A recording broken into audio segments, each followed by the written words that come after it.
Telephone conversation.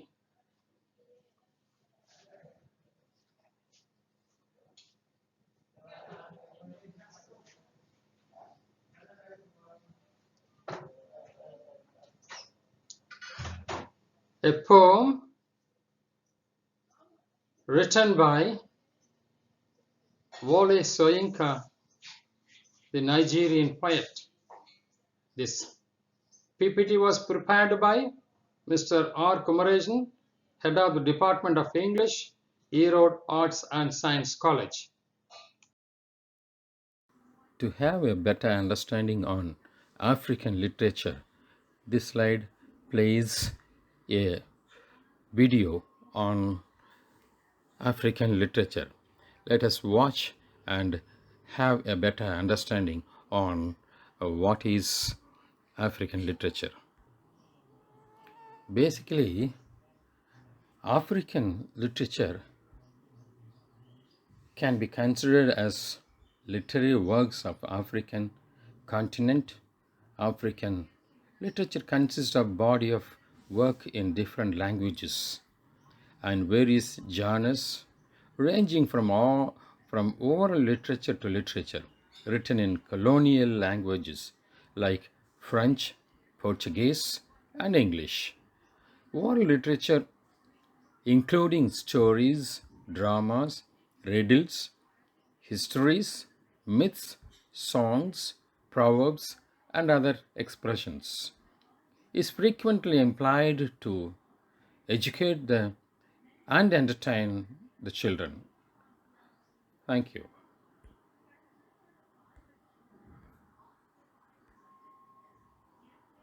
Hello everyone, welcome to my channel on English literature.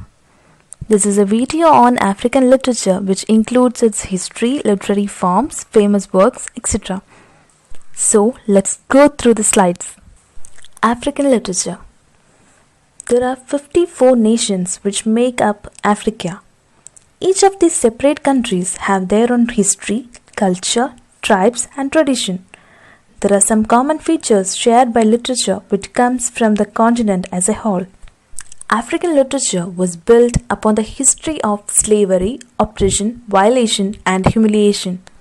African works were written out of the disgustful life led by the Africans. Next slide is about the history of African literature. African literature has origins dating back thousands of years to ancient Egypt and hieroglyphs or writing which uses picture to represent words. These ancient Egyptian beginnings led to Arabic poetry which spread during the Arab conquest of Egypt in the 7th century CE and through Western Africa in the 9th century CE. These African and Arabic culture continued to blend with European culture and literature to form a unique literary form. Africa experienced several hardships in its long history which left an impact on the themes of its literature. One hardship which led to many others is that of colonization. Colonization is when people leave their country and settle in another land, often one which is already inhabited. The problem with colonization is when the incoming people exploit the indigenous people and the resources of the inhabited land. Colonization led to slavery. Millions of African people were enslaved and brought to Western countries around the world from 16th to 19th centuries. This spreading of African people largely against their will is called the African diaspora. Sub-Saharan Africa developed a written literature during the 19th and early 20th centuries. This development came as a result of missionaries coming to the area. The missionaries came to Africa to build churches and language schools in order to translate religious texts. This led to Africans writing in both European and indigenous languages. Next heading is negritude. Although Africans had been writing in Portuguese as early as 1850 and a few volumes of African writing in English and French had been published, an explosion of African writing in European languages occurred in the mid-20th century. In the 1930s, black intellectuals from French colonies living in Paris initiated a literary movement called negritude. Negritude emerged out of a sudden grasp of racial identity and of cultural values and an awareness of the wide discrepancies which existed between the promise of the French system of assimilation and the reality. The movement's founders looked to Africa to rediscover and rehabilitate the African values that had been erased by French cultural superiority. Negritude writers wrote poetry in French in which they presented African traditions and cultures as antithetical but equal to European culture. Out of this philosophical or literary movement came the creation of Présence Africaine by Elione Diop in 1947. The journal, according to its founder, was an attempt to define African originality and to hasten its introduction into the modern world. Other negritude authors include Leopold Senker, Aimé Césaire, and Leon Demas. Some of the first African writings to gain attention in the West were the slave narratives, which described vividly the horrors of slavery and the slave trade. As Africans became literate in their own languages, they often reacted against colonial repression in their writings. Since the early 19th century writers from West Africa have used newspapers to air their views, French-speaking Africans in French led by Leopold Ségur active in the negritude movement. After World War II, as Africans began demanding their independence, more African writers were published. Wole Soyinka, Chinua Achebe, Ngugi wa Thiong'o, Ben Okri were some of the writers. All of these writers were writing in European languages and often they shared the same themes. The major themes were the clash between indigenous and colonial cultures, condemnation of European subjugation, pride in the African past, and hope for the continent's independent future. Much of contemporary African literature reveals disillusionment and dissent with current events. The Senegalese novelist Ousmane Sembène have moved into films to take their messages to people who cannot read. Literary forms. There are two kinds of literary forms or literatures in African literature. The first one is the oral literature and the second one is the written literature. So, first we can look at the oral literature. Oral literature, also called as orature, have flourished in Africa for many centuries and take a variety of forms including folk tales, myths, epics, funeral dirges, praise poems and proverbs. These are the portraits of African oral tradition. The elders used to tell stories to the children and their culture and tradition is followed or transmitted to the next generation like this through the oral stories. Now let's examine the various forms of oral literature in detail. The first one is myth. Myth is a traditional story, especially one concerning the early history of people or explaining a natural or social phenomenon and typically involving supernatural beings or events. The major characters in myths are the supernatural humans, gods, and warriors. Epics. Epics are elaborate literary forms usually performed only by experts on special occasions. They often recount the heroic exploits of ancestors. Funeral dirges. These funeral dirges were chanted during funeral ceremonies, lament the departed, praise his or her memory, and ask for his or her protection. Praise poems. Praise poems are epithets called out in reference to an object, a person, an animal, a disease, and so on in celebration of its outstanding qualities and achievements.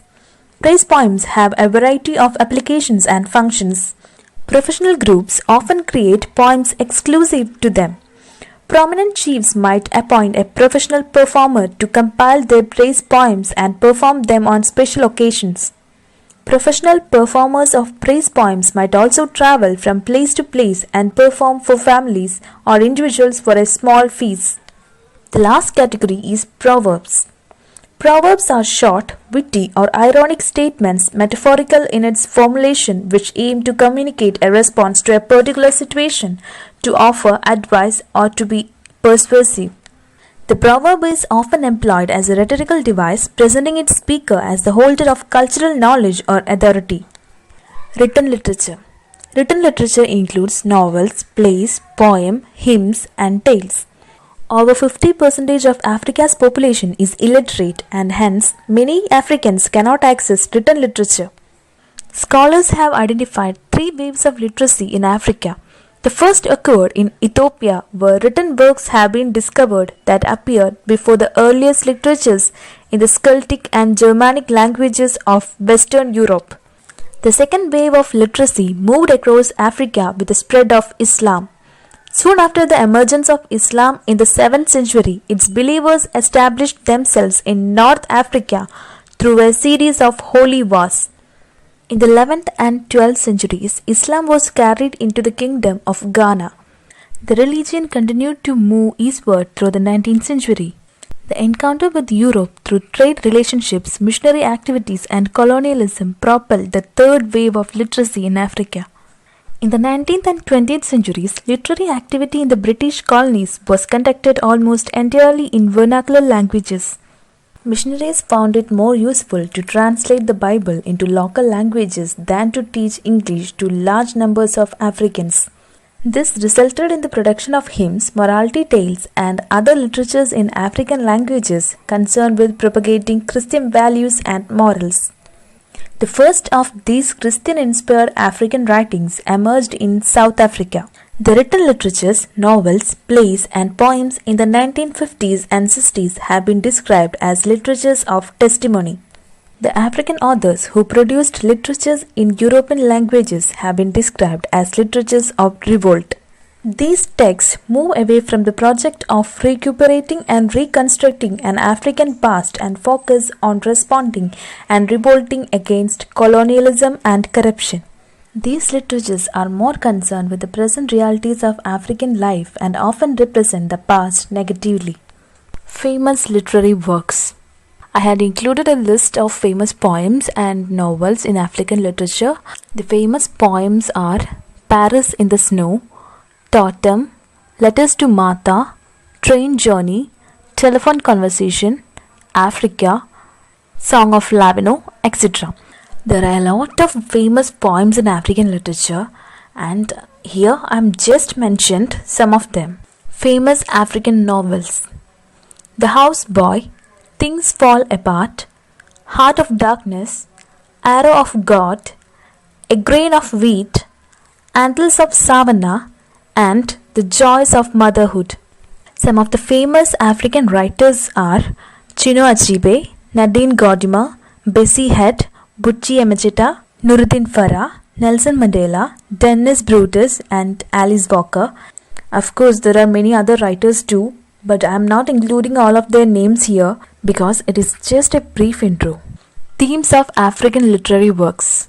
The African writers published their works based on the common themes. Some of the themes were colonialism, liberation, nationalism, tradition, and displacement. Features of African literature. African literature is written in both African and European languages. Most of the African works represent different periods in African history. It also includes oral and written literature. We already discussed about this point, and the last point is that during colonization, written slave narratives documented horror of slavery. In the coming slides, I included the cover page of some famous books. If you are interested to know more about African culture, tradition, life, and their history, you can read these books.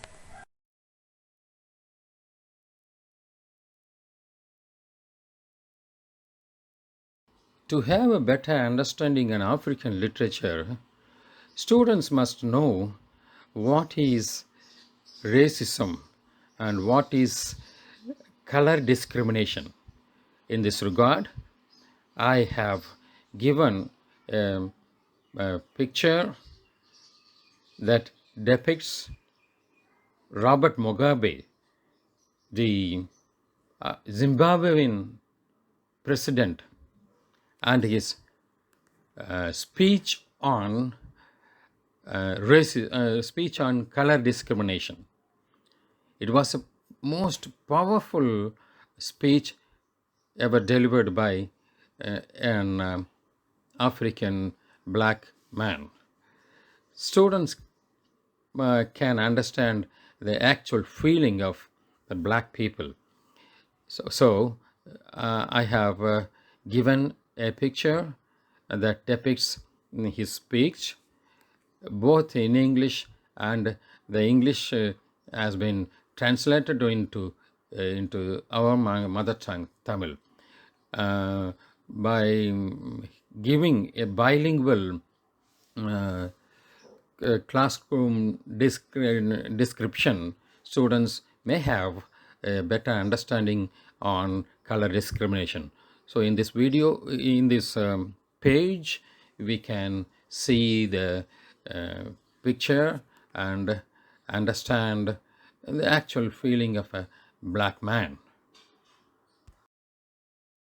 In this slide, we will see who has written this poetry and what is his background, and let us have the story about the author, I mean Wole Soyinka.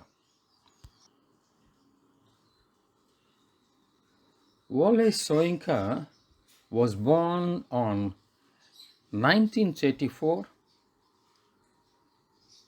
He is a famous Nigerian poet and playwright.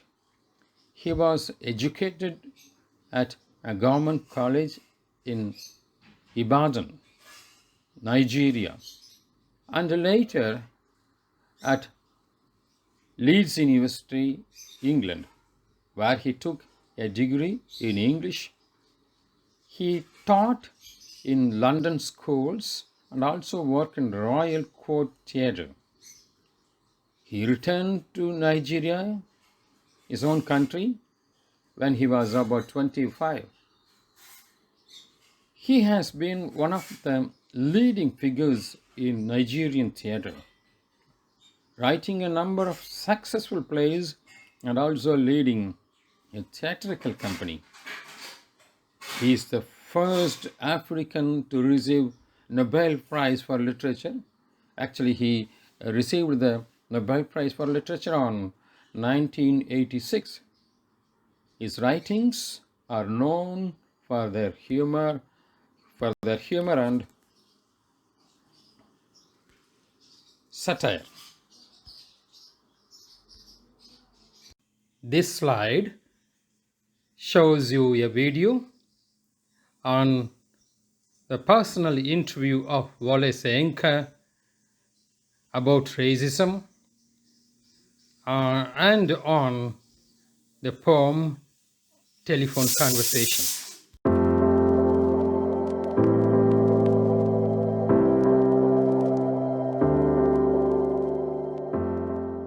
I remember one of the most well-known poems of you was Telephone Conversation that you wrote when you were studying in Great Britain.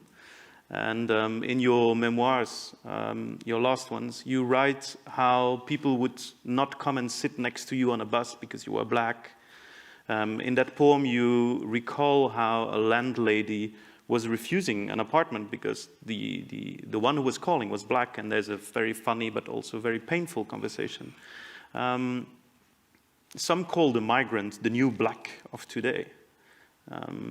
When you talk about today, think about Black Lives Matter, but also the Syrian refugee crisis. I mean, it's been 50 years that you've wrote Telephone Conversations. It's been 15 years you talked about race. Has anything changed, in your opinion?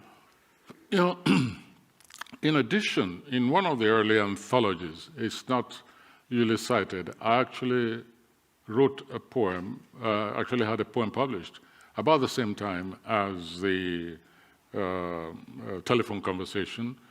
There were two. One was The Immigrant, and the other Immigrant, a long poem. It's not very often exhumed.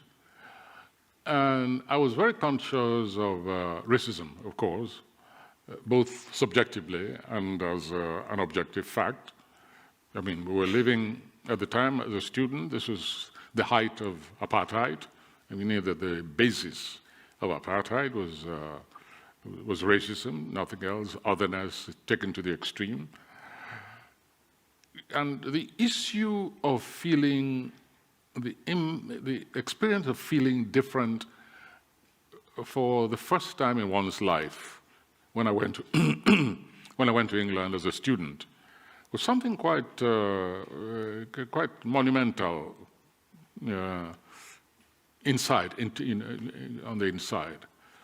I find it very difficult to believe because, again, sorry, seriously this time, not just Yoruba, but many people, many nationalities in West Africa and in most of Africa are very accommodating. I grew up with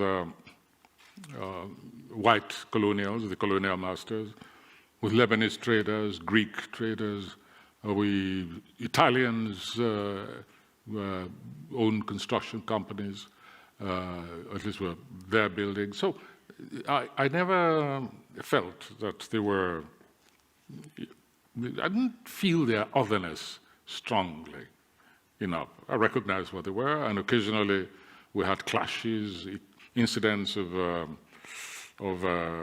race discrimination, and they were put to rest very quickly. So now being thrust for the first time in a white society and to have to accept the fact that others saw me and reacted to me with a kind of tolerance, condescension, bombarded with stupid questions, ignorant questions, and then actually encountering. I have to tell you this, for instance, and I say this only because I would read something like African smell, etc., dirty and so on.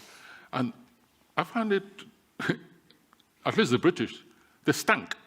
They really stank. And I found that there was a distinctive smell, difference of smell between what I was used to with human beings and the British. Yeah, you describe how both you think that the other one stinks. How do I describe it? Well, yes. I don't know. I just knew it was a bad smell. It took some getting used to. How did you react? You were young, you were brash. Nigerians are sometimes have the reputation of being... Well, I can imagine that racism made lots of Africans aggressive, very aggressive. Not you. Not me? Not you back then. I think, well, I don't know if my teaming up with some rather militant West Indians could be called aggressive, but it was a sort of self-protect. Remember, that was the period when, in fact, Africans would be chased down dark alleys. And when I used to come to London on holidays, it wasn't too bad up north, even though it was strong there. People would get up from their seat in the bus, to stay away from you. It was very, very clear. But in London, during the period which you call the Teddy Boys, Teddy Boys, like the gang, street gang, and with a very strong racist ideas, sponsored by an intellectual like Colin Powell, of the extreme nationalist movement. This was a Cambridge Tripos intellectual, and he was literally a Nazi. And after his rally at Hyde Park, the Teddy Boys took strength from that accreditation, and they would chase us sometimes down the alleyways. And the West Indians were some of the most aggressive. They didn't take. You see, we thought we were princes, West Africa. We were exotic. But when the West Indians came, they came as labor, after the war. They came as labor. And they were not going to take any nonsense from anyone, and they resisted. And I found it was better to be with them. Now, even my fellow Nigerians, so we had running battles in the streets of Notting Hill during that period. So you can understand that kind of aggression as being a response. Mm-hmm. But I loved the West Indians at the time, especially the Jamaicans. The Trinidadians, they were so British. If somebody attacked them, they would say, "Come in for a cup of tea, and let's talk it over." Not the Jamaicans.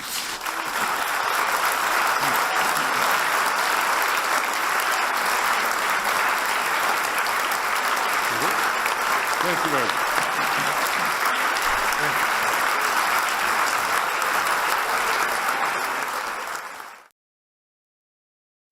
This is an audio clipping on telephone conversation. The poem was recited by an English gentleman.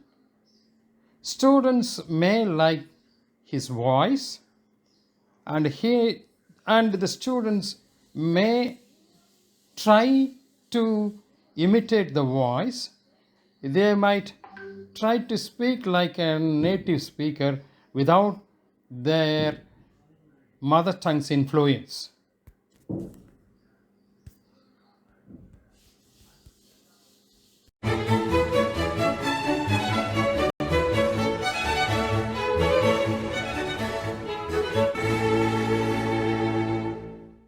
Telephone conversation. The price seemed reasonable, location indifferent. The landlady swore she lived off premises. Nothing remained but self-confession. Madame, I warned. I hate a wasted journey, I am African. Silence. Silenced transmission of pressurized good breeding voice, when it came. Lipstick coated, long gold rolled. Cigarette holder pipped. Caught I was foully. How dark. I had not misheard. Are you light? Or very dark? Button B, button A. Stench of rancid breath of public hide and speak. Red booth. Red pillar box. Red double-tiered. Omnibus squelching tar. It was real. Shamed by ill-mannered silence, surrender. Pushed dumbfounded to beg simplification. Considerate she was, varying the emphasis. Are you dark? Or very light? Revelation came. You mean like plain or milk chocolate? Her assent was clinical, crushing in its light. Impersonality. Rapidly, wavelength adjusted. I chose West African sepia, and as afterthought, down in my passport, silence for spectroscopic flight of fancy, till truthfulness clanged her accent. Hard on the mouthpiece. What's that? Conceding. Don't know what that is. Like brunette. That's dark, isn't it? Not altogether. Facially, I am brunette, but, madam, you should see the rest of me. Palm of my hand, soles of my feet are a peroxide blonde. Friction, caused foolishly, madam by sitting down, has turned my bottom raven black one moment, madam. Sensing her receiver earring on the thunderclap about my ears, madam, I pleaded, wouldn't you rather see for yourself? In this slide, I added a video clipping on the poem, the summary of the poem. Let me explain in my own voice about the poem, then you can see the video. Telephone conversation, as the title suggests, is a conversation over the telephone.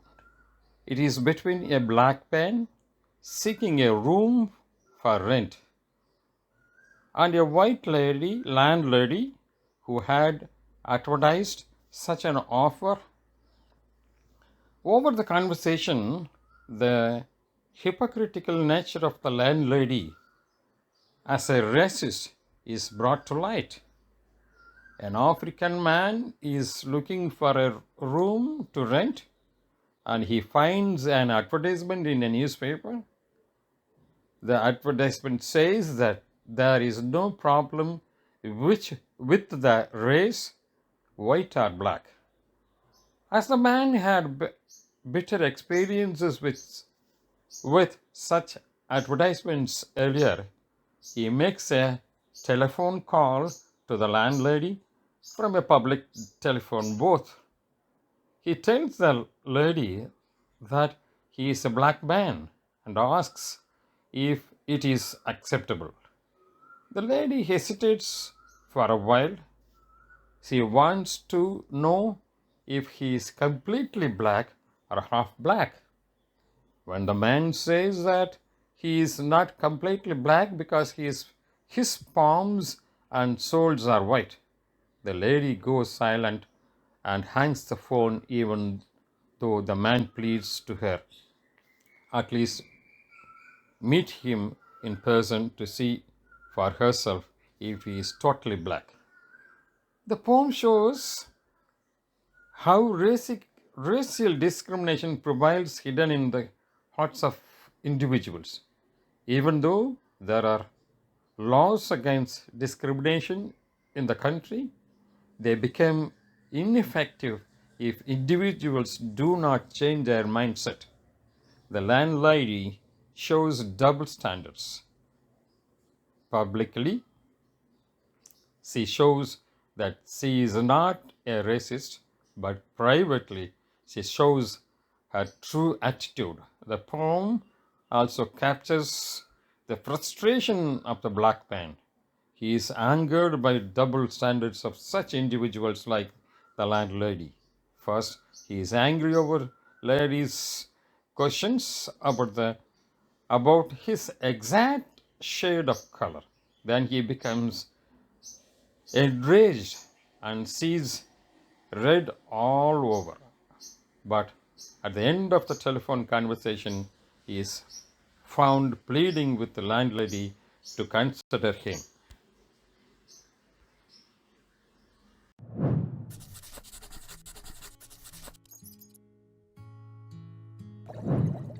Hey everyone, and welcome to Beaming Notes. And today we're going to take a look at the summary of the poem Telephone Conversation, a poem by Wole Soyinka. Setting of the poem. It's not difficult for us to determine and differentiate between anything that is good or bad, or black and white, or old and young. The summary of Telephone Conversation by Wole Soyinka is a blatant example how a simple communication is vehemently affected as we focus too seriously upon our recognizable differences. Resistance is created to stop all and everything that is needed to form a bond and act as a lubricant between human beings. Also important in this case is to note how Wole Soyinka uses words dipped in racism to create impact that turns out to be highly detrimental to the conversation. Summary Stanza 1. The price seemed reasonable, location indifferent. The landlady swore she lived off premises. Nothing remained but self-confession. Madam, I warned. I hate a wasted journey. I'm African. Silence. Silenced transmission of pressurized good breeding. In the summary of Telephone Conversation by Wole Soyinka, the poet talks about two people on the phone, and the story goes on to narrate how the African man is looking for a house and the landlady has proposed a considerable price for the same. The poem strikes a positive note as the man gets to know that his privacy won't be hampered as the landlady doesn't stay on the premises. The African man is happy to know that, and just before he makes up his mind to consider the offer, he drops in to mention that he is black. On the other end of the line, there was nothing but silence, which the African man takes it to be an impolite gesture of refusal. Summary Stanza 2. Voice when it came, lipstick coated, long gold-rolled cigarette holder piped. Caught I was, foully. How dark? I had not misheard. Are you light or very dark? Button B, button A, stench of rancid breath of public hide and speak. Red booth, red pillar box, red double-tiered omnibus squelching tar. However, the silence is soon broken as the landlady starts to speak again, asking him to explain exactly how dark he is. First, the man thinks that he might have misheard the question, but when the landlady repeats, he understands that this is something very important for her, to know how she allows him to rent her house. This is something that came out entirely devastating for the African man, and for a moment he felt disgusted with the question and fancies himself to be a machine like the phone, and that he had been reduced to being a button on the phone. He could also smell the foul from her words, and he sees red everywhere, all around. Summary Stanza 3 and 4. It was real. Shamed by ill-mannered silence, surrender pushed dumbfoundment to beg simplification. Considerate she was, varying the emphasis. Are you dark or very light? A revelation came. You mean like plain or milk chocolate? Her accent was clinical, crushing in its light impersonality. Rapidly, wavelength adjusted, I chose West African sepia, and as afterthought, down in my passport, silence for spectroscopic flight of fancy, till truthfulness changed her accent. The idea of telephone conversation is to depict how brutal it can be for a man who is subjected to racial discrimination. Thoughts of racism and pre-notions come blended with an element of irony that takes over the theme of telephone conversation. The Afro-American man is reduced to shame by the sudden silence from the other side, and he gets into a state of make-believe where he sarcastically thinks that the lady broke her silence and gave him option to choose and define how dark he is, like chocolate or dark or light. Then he goes on to answer that he is defined as West African sepia in his passport. The lady, not knowing how dark it could be, didn't want to embarrass the man further by resorting to silence, so she asks him to define what he means. The man replies that it is almost similar to being a brunette, but a dark brunette. Summary, stanza 5 and 6. Hard on the mouthpiece. What's that? Conceding, don't know what that is. Like brunette. That's dark, isn't it? Not altogether. Facially I am brunette, but madam, you should see the rest of me. Palm of my hand, soles of my feet are a peroxide blonde. Friction caused foolishly, madam, by sitting down has turned my bottom raven black. One moment, madam. Sensing her receiver rearing on the thunderclap about my ears. Madam, I pleaded, wouldn't you rather see for yourself? All this while the man has been holding on to codes of formality which breaks loose at the landlady's insensitiveness. The African man now shouts out loud saying that he is black, but he's not that black for anyone to be put to shame. He also says that the soles of his feet and the palms of his hand are all white, but he's a fool that he sits on the rear, which is turned black due to friction. He knows that the landlady will never be convinced with his black complexion, and he senses that she might slam down the receiver on him. At such a crucial juncture, he makes a desperate and silly attempt to plead her to come and take a good look at him, but couldn't help the situation from getting worse. Finally, the landlady slams down the receiver on his face. Theme. The theme of telephone conversation rests upon the conflict between the protagonist and the absurdity of racism that makes the antagonist take a negative stance towards him. The struggle begins with the protagonist's confession of being an African, a black man, which sparks up the notions of racism inside the landlady who denies renting him the house. The fear of being judged on the merit of being a black man projects a heavily corrupt image of the society where individuality is at stake.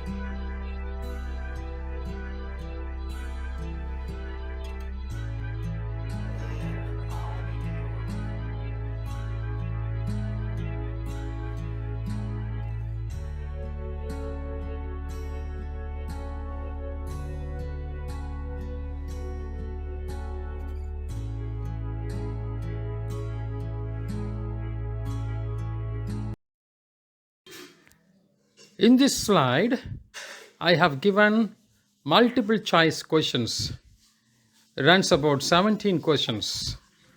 If the students find and click the question, the exact answer will pop in and reduce and shrink into original position.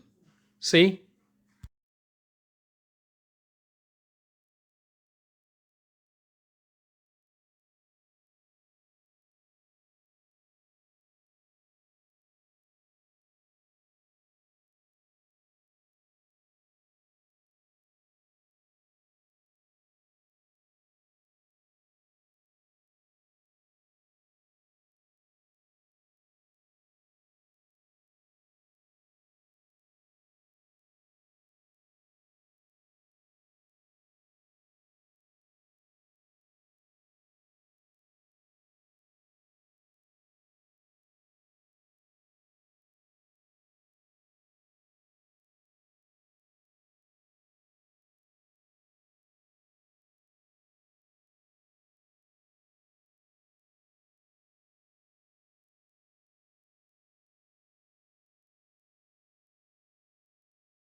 In this slide, we have line by line explanation on the poem Telephone Conversation. For further reading, I have given multiple links for the students to access in the net.